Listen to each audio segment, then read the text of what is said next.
বন্ধুরা, পেক্কাদায় ভরা গ্রামের খাল, আমরা এগুলিতে খালই বলি, সবাই খাল বলে অবশ্য। যাই হোক, আমরা খালের ভিতরে মাছ ধরার জন্য আসছি। উফ, এত প্যাক, এত প্যাক! এই ভাই উঠছে উঠছে, মাছ উঠছে, মাছ উঠছে, মাছ উঠছে।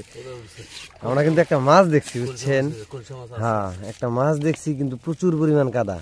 এই প্যাক কাদার মধ্যে মাছ ধরা আসলে খুব কঠিন। মাছ এমনি তো কমে গেছে, তবে মাছটা কিন্তু উঠছে ভাই, খলসা মাছটা উঠছে। দেখা যাক আমরা কি মাছ পাই। বন্ধুরা, অপেক্ষা করুন, আমাদের ভিডিওটা কন্টিনিউ করতে থাকুন।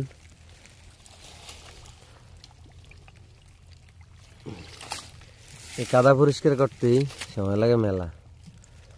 আসলে আগে এত পরিমাণ প্যাক কাদা ছিল না। মূল কারণ হচ্ছে খালের ভিতরে প্রচুর পরিমাণ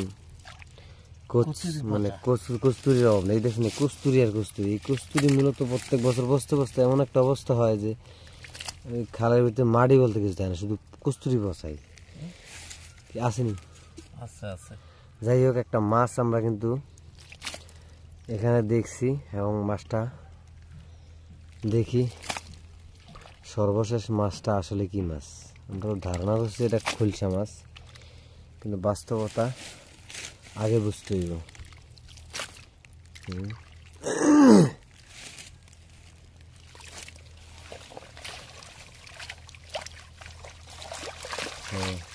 ব্যাস, দেখা যাক আমরা সর্বশেষ কি মাছটা দেখাইতে পারি। পাতিলা নিয়েছি একটা বড়, এই পাতিলা পুরাইতে কেমন পর্যন্ত সময় লাগবে।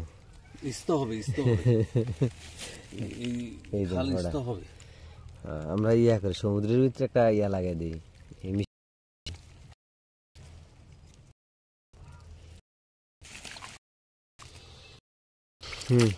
আলগি দিয়ে দেখেন,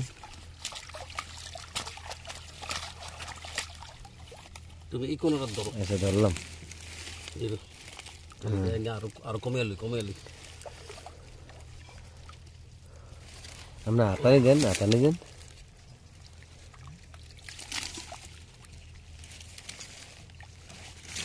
একটা মাছ আমরা কিন্তু দেখছি, কিন্তু মাছটা এখন পর্যন্ত লুকিয়ে আছে, কাদা থেকে বের করতেই পারিনি।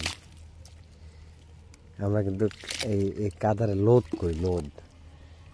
অনেকে কাদা, অনেকে লোদ। এই মাছ কি খাওয়া গেছে?